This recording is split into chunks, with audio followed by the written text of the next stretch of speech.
This is the Seth Mila Program. Welcome to the program, and thank you very much for giving us an opportunity to get together for a little while and have a conversation. I'm Seth Mila, and I very much appreciate the opportunity to chat with you. Today, the program is going to be centered around the topic of what do you want? Sure, it may sound like a simple question, but it actually evokes some pretty deep thought. So today, it's all about what do you want?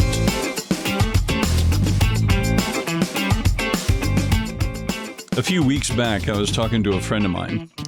We were in the car driving, and as is the usual conversation between he and I lately, we were talking about his relationship. He was dating a young lady, and it seemed like they were pretty much constantly arguing, just kind of bickering back and forth. And for several weeks, I'd been maybe being his counselor, listening, trying to add some advice, and it was, for the most part, he would listen. But what I was finding is he would listen. We would solve all the problems, right? We would come to these great conclusions. But then he didn't actually enact any of the conversation or any of the advice that I gave him.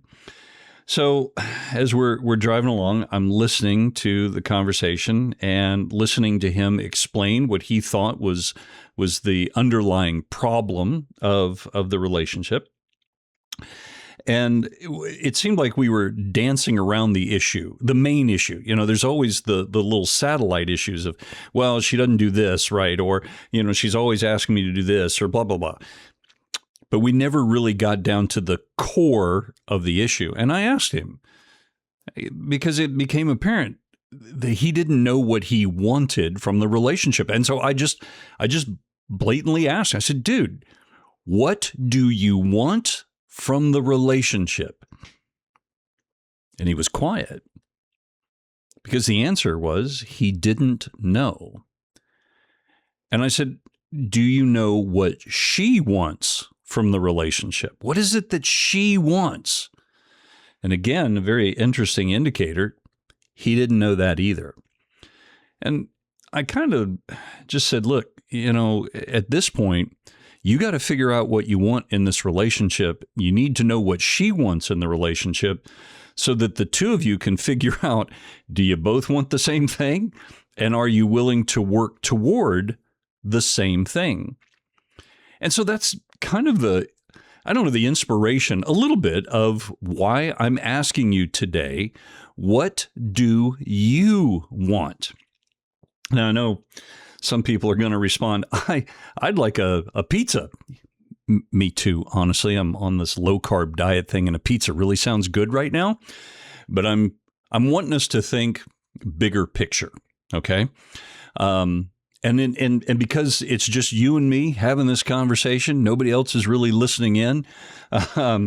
Well, I hope at least more than one person. Anyway, that's a whole nother conversation. But you're answering this in your head. You don't have to speak it out loud. You don't have to share this with anyone. You can answer this question in your own head. So I encourage you, unusually, to be a bit selfish here.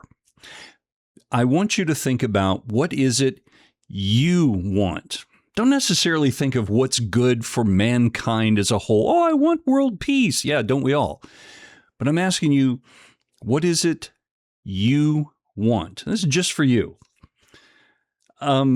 Another reason I bring this up, I was reminded of this while I was thinking about getting ready for today's show. When I was a kid, going to school, specifically grade school and some into middle school, of course, we called it junior high back in my day, people would ask me, what do you want to be when you grow up? And it was a horrible question because I didn't know. And seriously, I had no idea.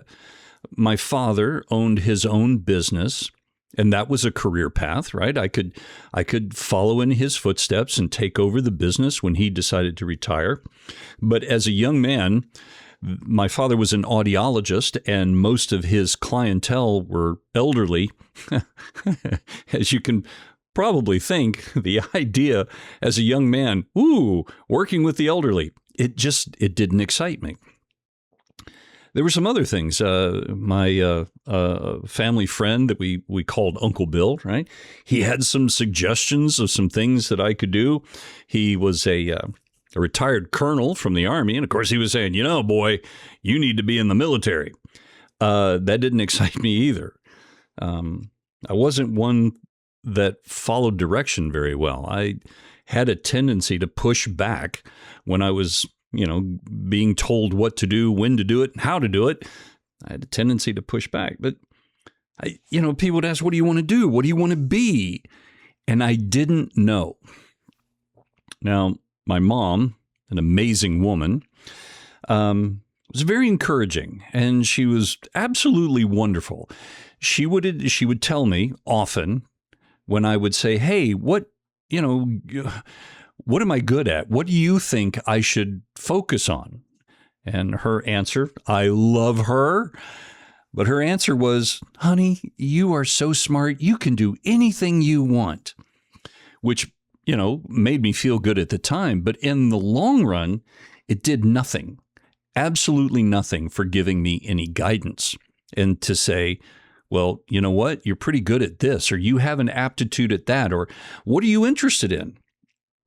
And again, I would go to the school counselor and ask the same thing. Hey, I'd like some advice on what I should pursue as a career. And it was the same answer. Well, what are you interested in? Well, I don't know. And I realized, I think I'm not the only one in that boat at that age. And so as a result, my career path kind of followed the path of least resistance. I worked restaurants for a while, and then I got into finance and was in the financial world for a very long time. And then I had some pretty serious discussions with God about what is it that he had given me as abilities and so forth. And things changed, but it was so late in life. And we'll talk more about that probably in a later episode of our program, but I don't want to go off on that tangent too much. But again, in preparation for our program and our time to talk today, recently I had an appearance and had the opportunity to talk to a lot of people. And, I asked them the question, what do you want? And the answers were all over the place. Some people were like, oh, I want world peace. And I'm not going to, try and say, no, I want you to focus on it. Just let them answer the way they want to answer. But some of the questions, some of the answers, were a little concerning. One gentleman said that he wanted the world to be rid of all the unnecessary distractions. And I listened to him for about 10 minutes tell me what all those unnecessary distractions were, and I'm making mental notes because that might be another program later on down the line. You know what I'm saying? But it was interesting to hear what people said. Nobody really divulged from their heart and said, this is what I want. And so I thought we would discuss this. Are you struggling? If somebody, think about this. Okay, you're in a really relaxed position. You don't have anything to do today, and all the honeydews are done. All the work is done. You're in a quiet, relaxed state, and all of a sudden, somebody comes up to you and says, "What do you want?" And I will give it to you. No strings attached, right? No, hey, if you ask for this, you got to pay. No. Just simple. What do you want? And I will give it to you. I'm curious about that. So that's what I want to explore today. This is not just me wanting to know this weird question, right? This is actually quite the topic. Pew Research Center, they conduct all kinds of surveys, right? And they ask people, what do you want? And it was giving some direction. They ask, is it happiness? Is it meaning of life? Is it purpose? Is what you want based in family, your faith, your finances? That's a big one. And a lot of people are like, I'd like to be debt-free. Of course. Personal fulfillment was part of the Pew research as well.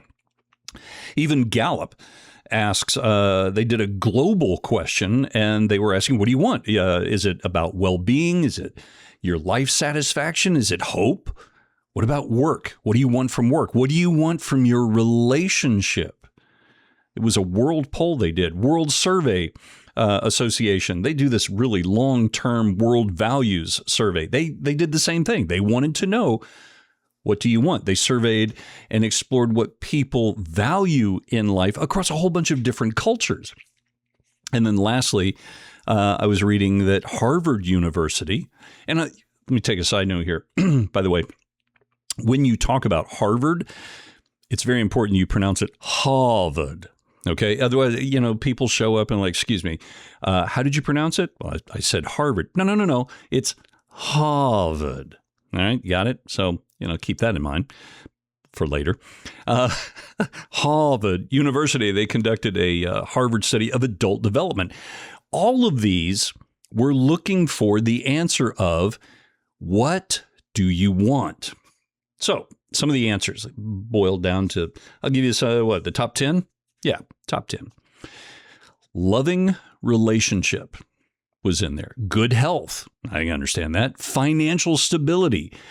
One of the main ones, purpose or meaning to your life. Peace and contentment was in there. Personal growth. Another major one that got a lot of response. They wanted a substantial faith or a spirituality that they knew was true and reliable. Another answer was in the category of freedom and some security. They wanted enjoyment to experience the world. A lot of people were like, I want to make a difference in this world. That answer stuck with me. Later on, when I was getting ready to go to college, calling back to the whole issue of me trying to figure out what I wanted to do when I was young, I realized I wanted to see if I could make the world a better place. Okay. I wanted to know that I made a difference. That was important to me. Now, how I would go about doing that, I wasn't sure. At one time, I thought, I'd like to be a police officer. And because I loved motorcycles, I thought, what better thing for me to do than be a motor cop? And then I thought, well, what about taking that idea of law enforcement a step further? What about being a lawyer? And I didn't want to just be, a lawyer, litigator, that kind of thing. I wanted to be a federal prosecutor. You see, I guess be a crime fighter, right? I knew I don't look good in tights, and it really isn't a good look for me to wear my underwear on the outside. I'm just saying. And, the whole cape thing, it's not really my style. So superhero, kind of out of the question. But being in a career where I fought against crime and tried to make the world a better place that way, things just didn't work out for me to go to law school. I applied and was accepted in some law schools, but some family issues popped up and that didn't work out. So, like I said, I got into finance, and that was great for a while. And I thought, this maybe is how I can help people. This is how I can help you financially prepare. But I'll be honest with you, it didn't quite fulfill what I was looking for. And I never really did put my finger on why is this not fulfilling? Why is there still this feeling of there's got to be something more? I was discussing that issue with a pastor of my church, and he wasn't surprised by the conversation or the topic at all. He asked me, "What do you want?" And I explained. I said, I want to feel like I'm making a difference while I'm here. I want to make the world a bit of a better place, right? Like with the surveys that I mentioned with Harvard and the others, one of the big things is they wanted to make a difference in the world. They wanted to have a sense of purpose and meaning. And I was no different, right? That's what I was looking for. So we studied a book. You may have heard about it. It was very popular for a very long time, Purpose-Driven Life by Rick Warren. Studied that book, read through it, studied it, and came to the understanding that I had no idea what God had given me as talent or ability, what God had kind of, pre-packed my suitcase for this life. I had no idea. So it really started to focus on what was it that God had prepared me for. And that's kind of where I want to go with this whole, what do you want? All right. If you answer the question, I don't know, I completely understand that. I think I've made that clear. But if you answer, oh, I know exactly what I want, that's awesome. But a follow-up question, the thing that you want, is it good for you? Is it bad for you? Or is it the absolute best for you? How do you know that? My answer to that is you can't. There have been so many opportunities in my life, especially once I got into radio, that an opportunity would present itself and I thought, oh, this is awesome. Yes, this is exactly what I want to do. This is what I should be doing in radio. And it didn't pan out.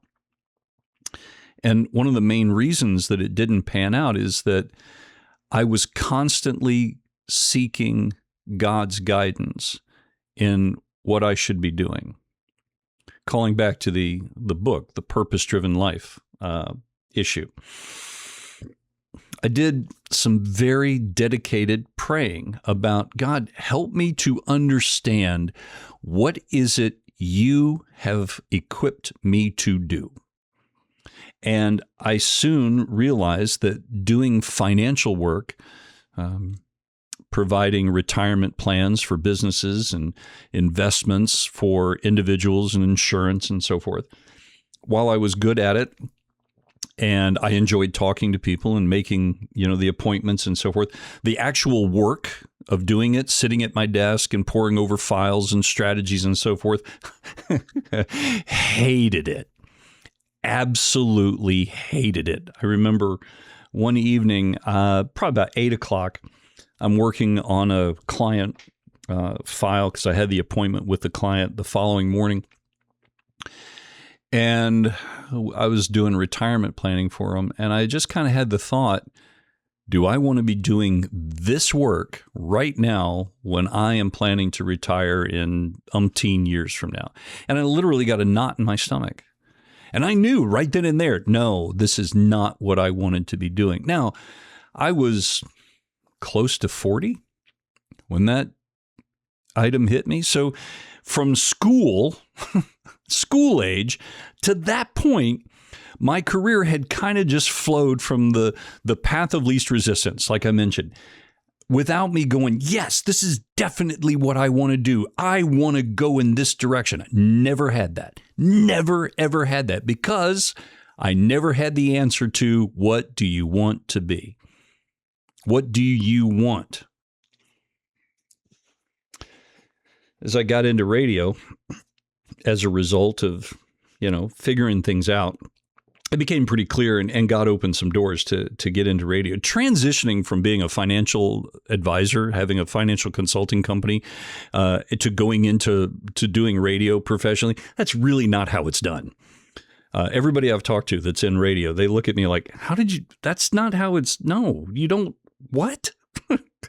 So I count myself very blessed in how I got into this. But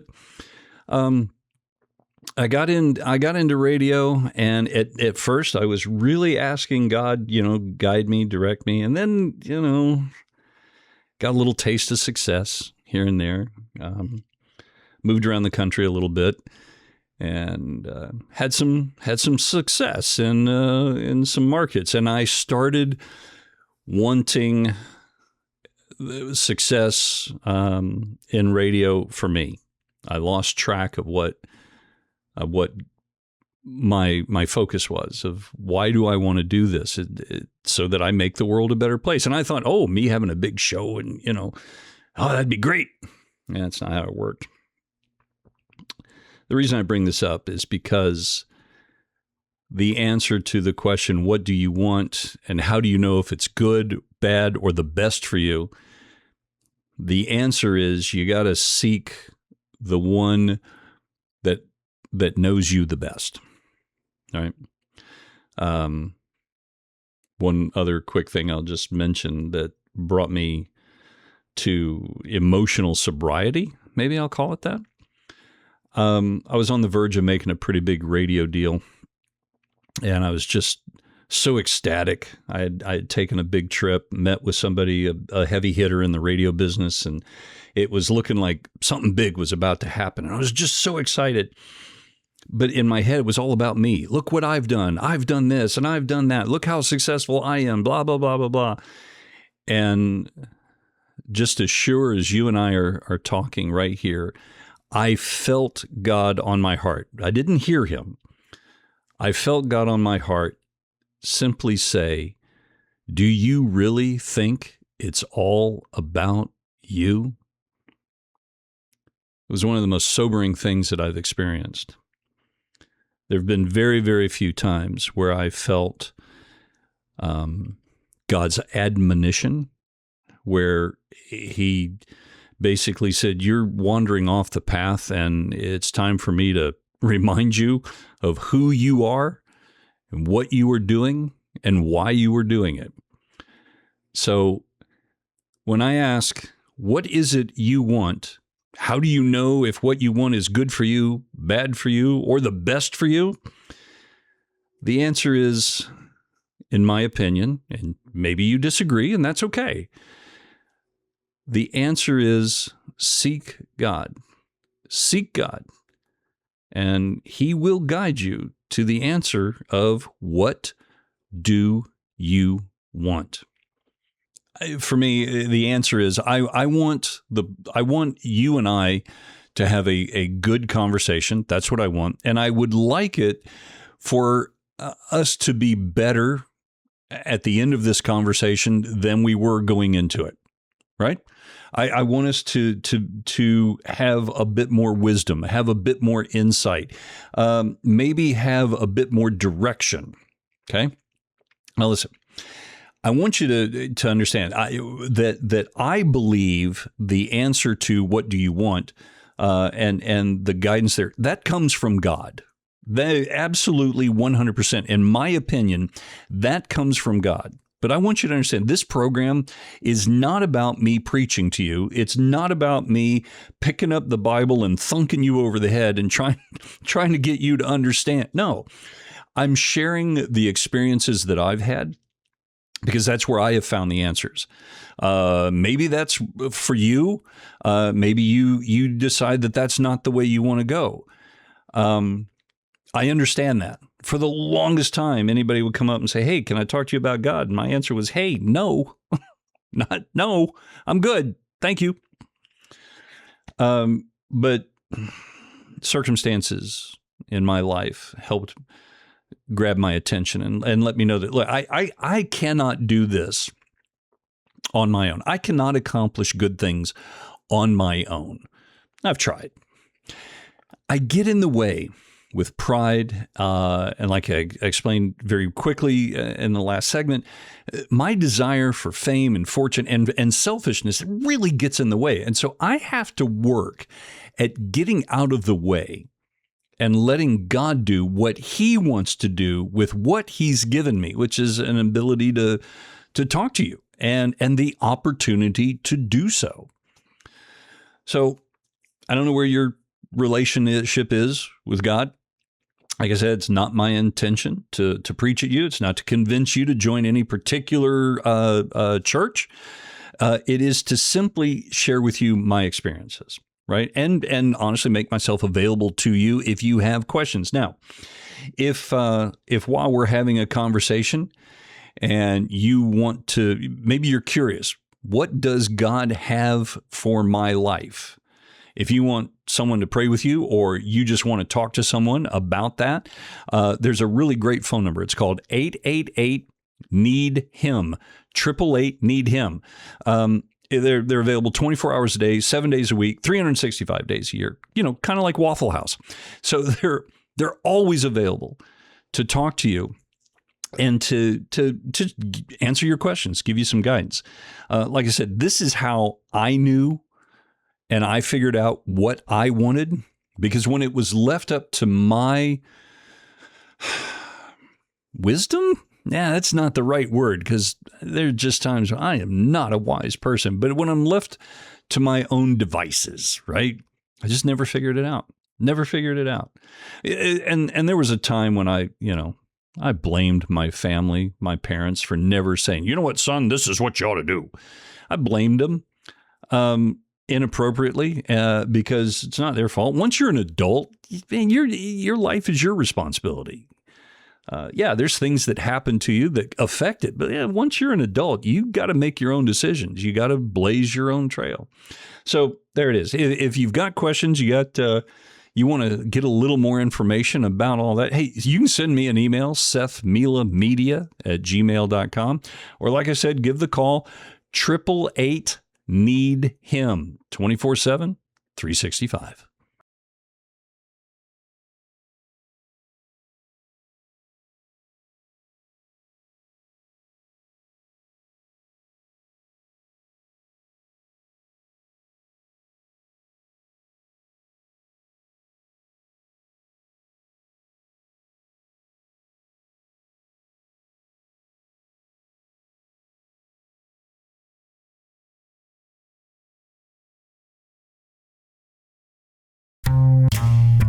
And now for something completely different.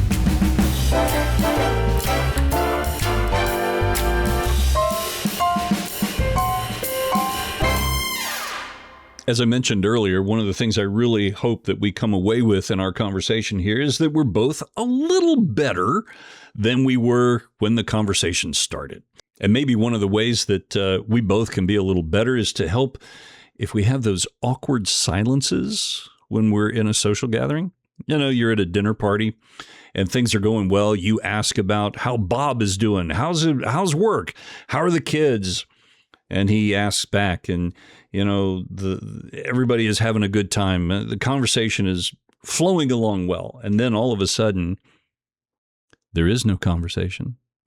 Everybody's kind of looking at each other like, well, aren't you going to say something? That can be awkward.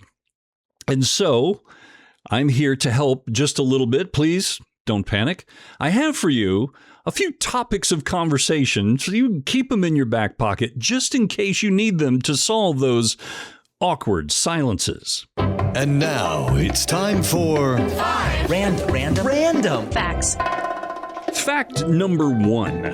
Humanol was a real pharmaceutical product made from liquefied human fat. It was used about 100 years ago for things like surgical treatment of scars and wound disinfection and wound revisions. So, have you checked to see if you got any Humanol? Honey, do we have any Humanol? No, we don't have any Humanol here at the house. Another wonderful fact, the state that manufactures the most guns is New Hampshire. Surprising, New Hampshire. It's followed by Missouri, Florida. There's no surprise there, right? North Carolina and Mississippi. It's based on total gun production volume, not the most manufacturing licenses. Just to be technical in case lawyers decide to get involved. Harvard University was founded before calculus was invented. Harvard was established in 1636. Calculus wasn't created until 1684. Neither of which I've experienced. Harvard or calculus. I bailed in math long before we got into that subject. All right, a couple more topics for you to have in your back pocket just in case you experience those lulls in conversation. WWW is the only 3-letter acronym that has 3 times more syllables than what it stands for. WWW is 9 syllables. World Wide Web, a humble 3. And last but not least, U.S. mail was actually delivered twice a day, at least until April of 1950. Twice a day until 1950. And there you have it. Some random facts for you to keep in your pocket just in case you need them. This has been today's edition of 1, 2, 3, 4, 5. Random Facts.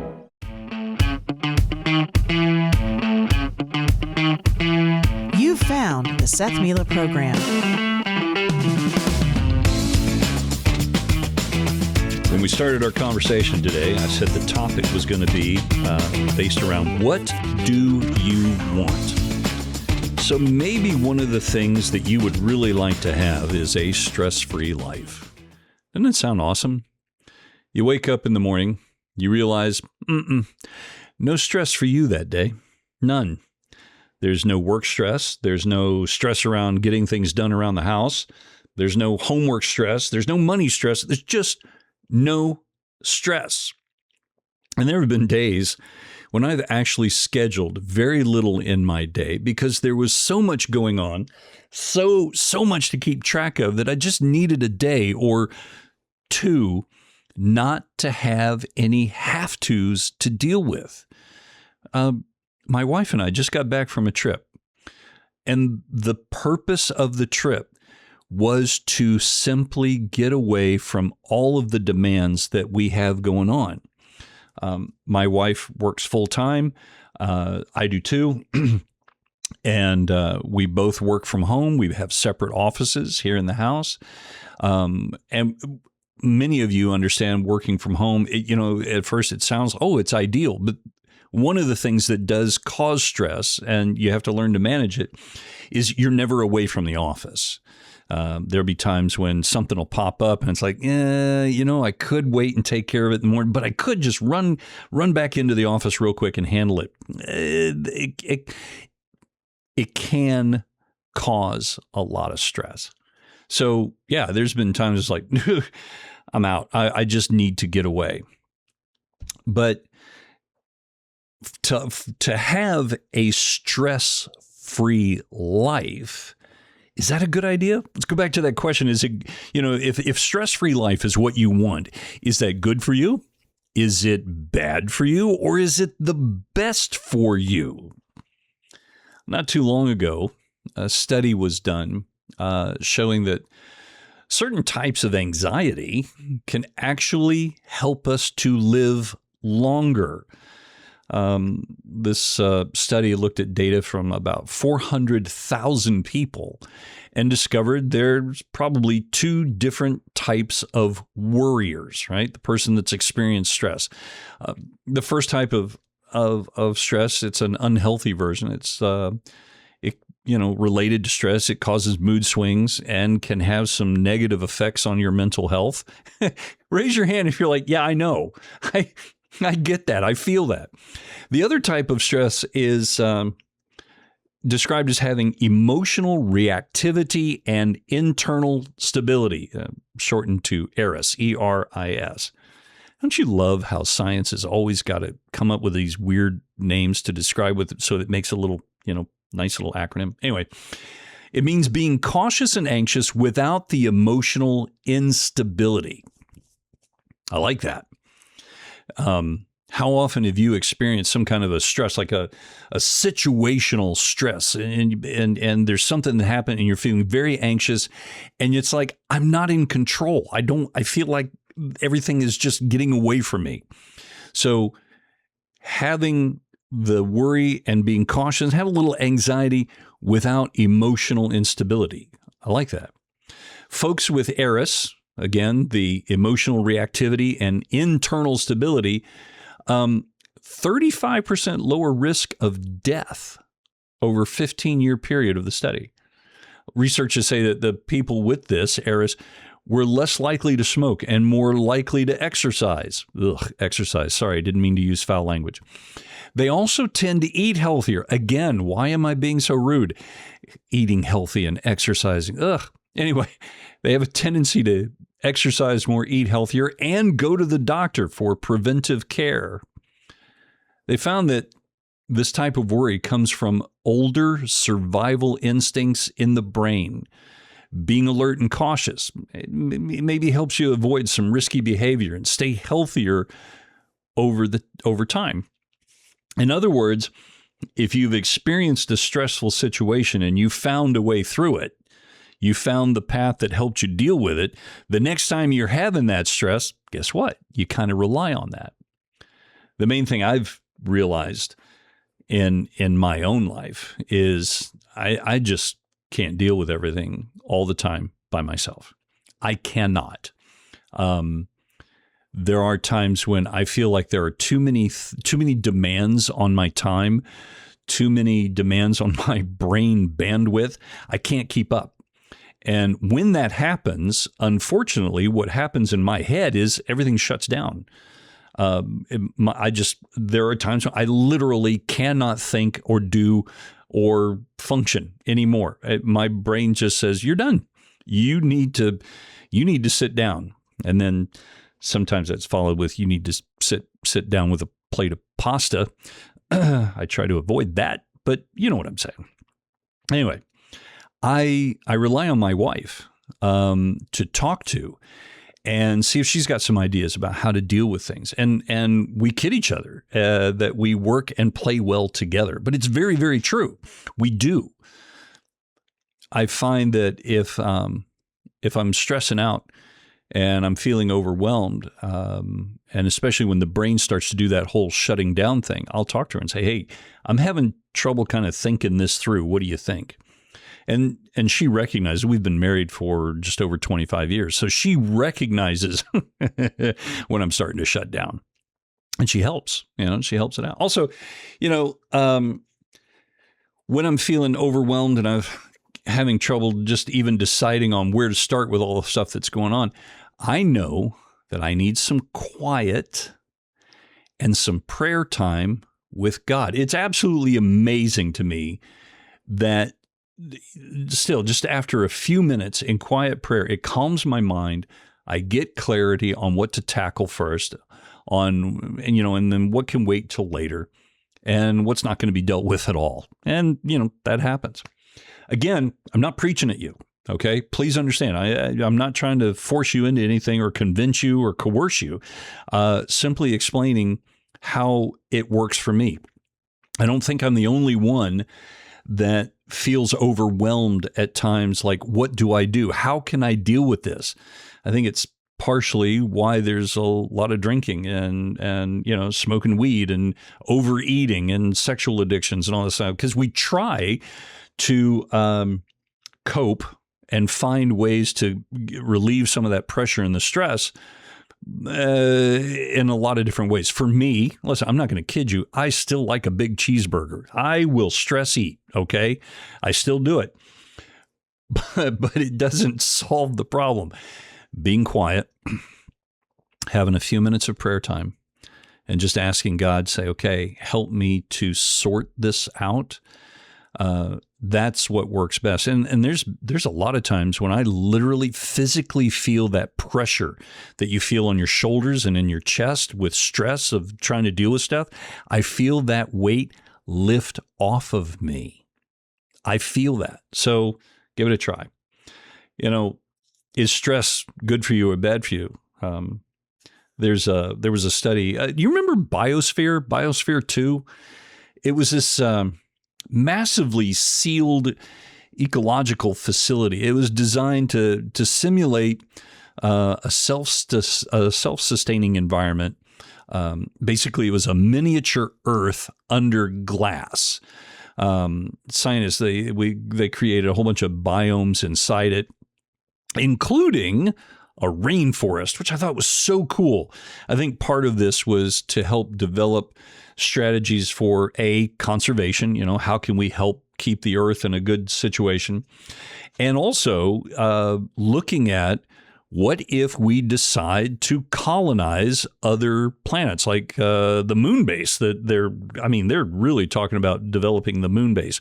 And of course, Elon Musk and others, they want to go to Mars, man. Well, you got to have an ecology. You got to have some sort of way to sustain life. And so I think that was part of Biosphere and Biosphere 2. Anyway, going back to the study, and see, I go off on a tangent, and thanks for letting me. In this biosphere, when they developed this rainforest, right, the trees grew really rapidly. At first, they grew really well because the conditions were perfect. Again, remember I asked what is the thing that you want is a stress-free life? These trees had a stress-free life. Plenty of water, good water, rich soil, lots of nutrients, stable temperatures, high carbon dioxide levels, which for them is like, yay. For us, not so much. There were no pests and no severe weather. So they were like, yeah, man, this is it. This is the best life possible. Loving it. Except for one little problem. They noticed something kind of strange. The trees grew very tall, very quickly, and then fell over rather unexpectedly. And this was kind of a conundrum. Like, what's the deal? Why is this happening? Well, the commonly cited explanation was that in the enclosed environments, it lacked any meaningful wind. There was no stress on the trees. The stress on the trees makes the roots grow deeper, gives the strength to the tree to hold on. Therefore, as soon as they encountered some wind or some real life, they completely fell over. So let's think about, do you want a stress-free life? In many ways, a bit of stress actually helps us to live longer. Stress creates ways for us to find endurance, perseverance. Stress helps us to seek to be healthier in physical activity, in our eating, going to see the doctor, and so forth. If there's stress, then there's a reason to do something about it. And stress actually makes us stronger. And I know that there's a lot of us that would think, a stress-free life would be pretty nice. But what we want is a really good break from the stress. And I mentioned that my wife and I had taken off on a vacation. We left for about 4 days. Wonderful, relaxing environment, no have-tos. Well, that's because we're in a position in life where we can. So what do you do if you're in a position in life where you just can't do that? Like, look, man, I got kids. I've got a job. I've got these responsibilities. I've got things that I cannot just put it all down, walk away, and have a 3 or 4 day weekend and not have to do anything. Maybe you have the time, the availability, but there's just no money to go do that. And that then causes more stress. I can't tell you that I have found answers to all of the world's problems. I haven't. Absolutely have not. But the one thing that I have discovered in the many, many years that I have been on this planet is that when I realize that I can't do this on my own, when I realize that I am overwhelmed, when I realize that I am in over my head, that I absolutely can rely on the wisdom of God. And the reason I say that is I've come to understand and believe wholeheartedly that everything that we experience, everything that we see, God created. God created our planet. God created the heavens, the expanse of our known universe, obviously the unknown as well. And God has set it in motion to where it works really well. So that indicates to me, God may know more about my life and what's good and what's best for me than I do. So that's why, when I'm feeling stressed and overwhelmed, I really seek God even more than I normally do. And look, I'm not going to be perfect and say every day I start with prayer and my day is perfect and everything. No. I don't. I'm just a normal human being. I don't. I should. I think things would go better for me if I did, but I don't. Look, in our conversations, I'm going to be honest with you about the things that I struggle with. I'll be honest with you about the resolutions to some of the struggles. But I'm going to be completely honest with you. There are things that I do that I fail miserably. Ask the missus when we're driving. I have a tendency to kind of, get a little upset while we're driving. Maybe that's a whole nother conversation, right? Maybe we'll talk about that sometime. Your peeves and how to pet them. But yeah, so the intent is for you and I to once a week get together, talk about some things, work through it, find hopefully some ways to either solve the problems or at least work through them and find a way to deal with life and all the things that are going on. And I'm thinking next week when we get together, there's so many weird things that are happening in our world right now. There's, we've got the war in Iran and, Russia and Ukraine are still going at it. And there's the stock issues and money issues. And there's a lot of, if you listen to the news, there's a lot of things that are maybe not so great. How about if next week we get together and we talk about some of the things that are going on in our world that are really good, some good things that are happening. So let me invite you, if you've got a story of something awesome going on in your life, I'd love to hear it. Absolutely would love to hear it. Send me an email, SethMilaMedia@gmail.com. That's SethMilaMedia@gmail.com. Thank you for letting me have, some time with you today for us to discuss about what do you want. I've appreciated your time. And you know what? I really look forward to the next time we can get together.